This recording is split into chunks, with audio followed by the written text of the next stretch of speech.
Okay, now this is one of my favorite topics, and this is a topic that I enjoyed most doing my NLP training, but also every training course that I go into that involves people whenever I'm teaching anybody from any company or also doing individual coaching to do with relating and interacting with people.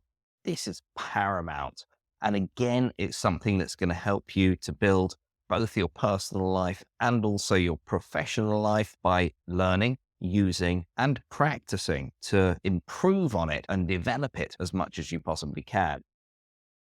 Simple question I'm going to ask you, and this is the same question that I ask every training group. Who do you like? Okay, what type of people do you like? I'm asking you this same question now, and I'd really like you to think about it, please. Who do you like? Who do you like to interact with? Who do you like to spend time with? Now, often I get a myriad of answers. For example, I like people who are intelligent. I like people who are active. I like people who are generous. I like people who keep fit. I like people who are straightforward or funny. Sometimes, often actually, people say, I like people who are rich.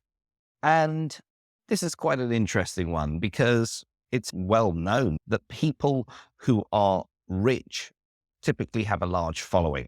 And why is that? Well, if we think about it on a slightly deeper level, it's probably because the people who follow them want to be rich as well. If you look at most influencers nowadays on the internet, a lot of people want that for their life. For example, if you have someone who has a fantastic life and they're going on holiday and they have the perfect relationship. I'm not saying that all influencers do.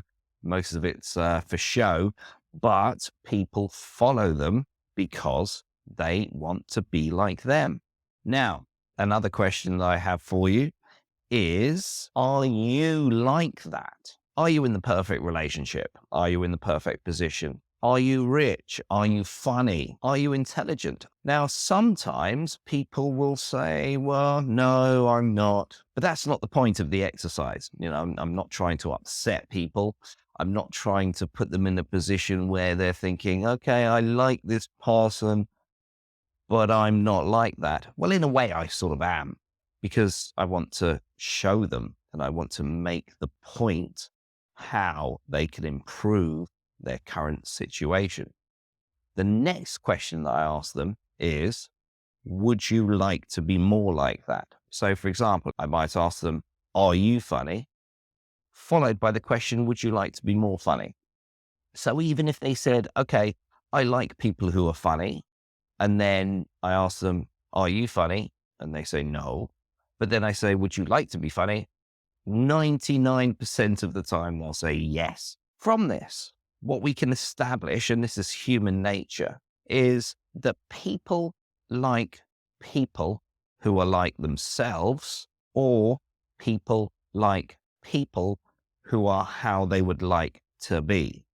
Hence, if we follow this rule, then in effect, we should actually be able to interact with everybody. And I know that might seem out of this world, that you can actually engage and interact with everybody, even if they have completely different interests to you. But in effect, you can, because there's always going to be similarities between people. For example, in the UK, lots of guys really love football. There's also lots of other guys who don't like football, but they're still friends. The reason is because they find other traits in that person that they do like and they can connect with. And it's not just a one-sided thing. You have two people. Obviously, it's never one-sided. To have a true relationship, a true friendship, a true rapport, in whichever sense of the form you look at it, you have to have both sides engaging in it. So in actual fact, if this is true, and again, I urge you to think in your own mind, is it true what I've just said, that people like people who are like themselves or how they would like to be? If that is true, then surely we just have to be more like other people. There could be differences.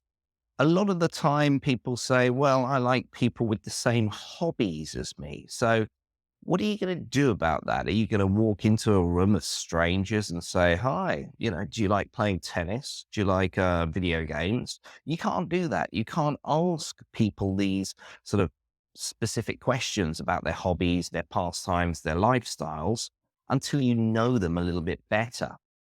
In the next module, I'm going to be talking to you about matching and mirroring, but I really just want to drive this point home to you that, for example, if you walk into a room of people, who would you stand next to?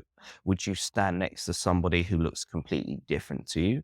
Would you stand next to somebody who perhaps has completely different mannerisms to you? Maybe you're an extrovert person. If you're an extrovert, would you go and stand with the introvert? Or if you're an introvert person, would you go and stand in a group of extroverts?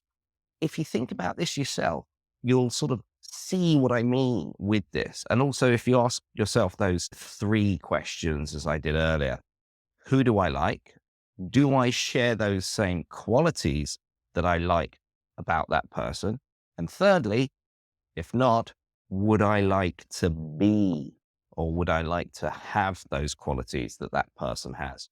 So that set us up in good stead. If you agree with that principle that people like people who are like themselves or how they would like themselves to be, when you're happy with that, please have a look at the next video and I'll show you how you can be more like other people even without asking them, what are your hobbies? What are your pastimes?